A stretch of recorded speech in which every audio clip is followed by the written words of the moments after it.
the biggest steps to healing anxious preoccupied attachment is realizing the behaviors that you have that are actually rooted in anxiety, and they are not logical. They are rooted in you having an anxious spiral.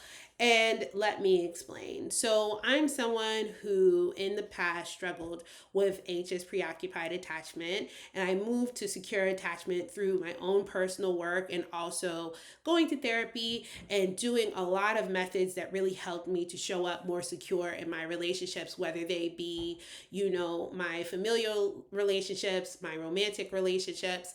And I really wanted to share like the things that I've learned on that journey. And the first thing I learned is all of the things that I was doing that was actually unhealthy. I always tell people the first step to healing anything is accountability. You have to be accountable to what you're doing wrong and what you're doing that might be causing rupture in your relationship. And a lot of people, when it comes to their attachment styles, they're like, that's just the way I am. People just need to deal with it. But you can heal and you can become more secure in your attachment, in the way that you show up for people, in the way you love people. And so what are attachment styles? So attachment styles essentially are the way that you may connect to people that are rooted in ways that you connected to your caregivers during childhood.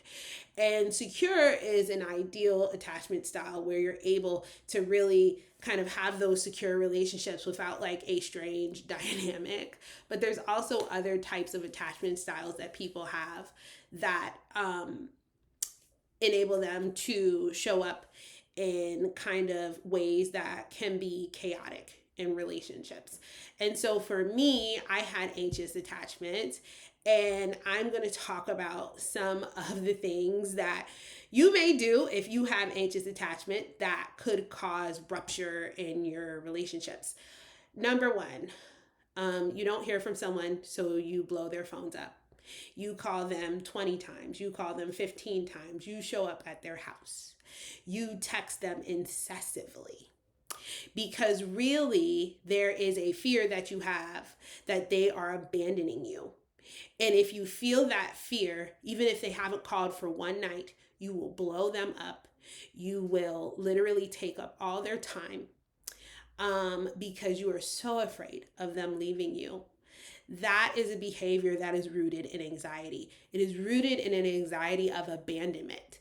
You are being triggered by the fear of feeling like you may be abandoned, and that is what is making you do this. Another thing that you may do, if they want space, if they want to hang out with someone else, all of a sudden it's a problem. Again, rooted in a trigger of abandonment. I feel like you're going to leave me, and so I need to be with you all the time.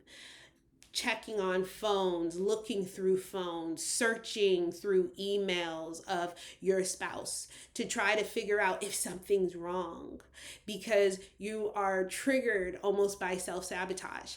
Like, I feel like this person may leave me, so I have to look for something to be wrong so that I can get ahead of it. And that also stems from the anxious, preoccupied behavior of needing to control everything.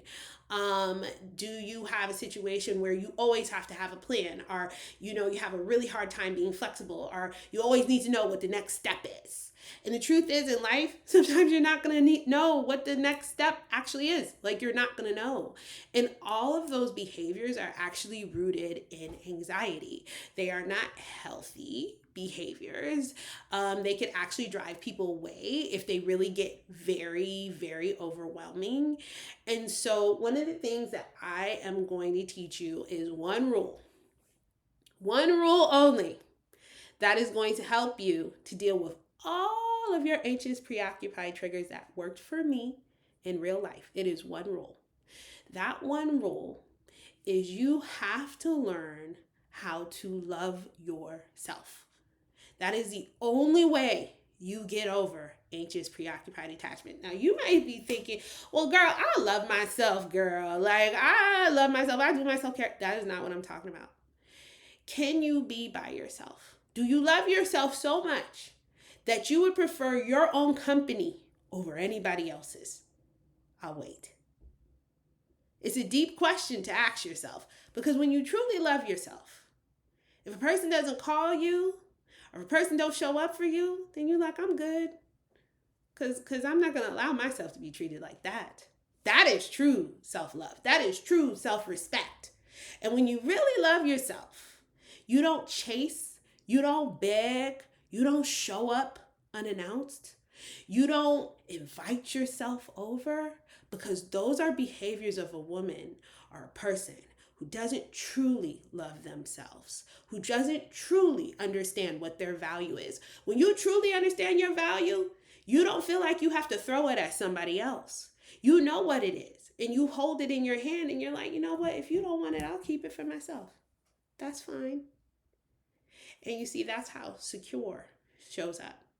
Secure shows up as unbothered by the ebbs and flows of other people. Secure shows up at, oh, you don't want to hang out with me? You're not returning my text message? Okay, I'll go about my day and my business. I will find something else to do. I will hang out with my friends. I will build my brand. I'll get prettier. That's how secure shows up. And let me tell you something, that is so much more attractive than you begging and chasing and throwing yourself at people. And honestly, if you could learn how to do that to perfection, you will stop being anxiously attached. And it's biblical. Love your neighbor as your what? Yourself. When you love yourself appropriately and you show up for yourself first, before you show up for anybody else, you will stop showing up anxious, because you will not be afraid of anyone leaving you. You won't be afraid of anyone abandoning you, because the truth is, you know that you are whole in yourself. You know that God has created you as a whole woman, and you are okay. And He is your sufficiency, not anything in this world. And so I'm telling you, that one rule, that's what this whole channel is dedicated to. It is to you finding the true soft life, the true free life, the true self-love that you actually deserve, and being able to show up as that healthy woman or that healthy man or that healthy person. Because I promise you, when you learn to love yourself and you really learn to love yourself the way that you love that person that you're chasing around, you will start chasing yourself. You will start chasing your dreams. You will start chasing your goals. You will start chasing your own happiness, and it won't be associated with someone else. So I hope that helped. It was just on my heart, and I really, really wanted to share it with you guys. If you feel like this might help anyone, please share, let me know what you think in the comments. I really appreciate it, and I will talk to y'all soon. Take care.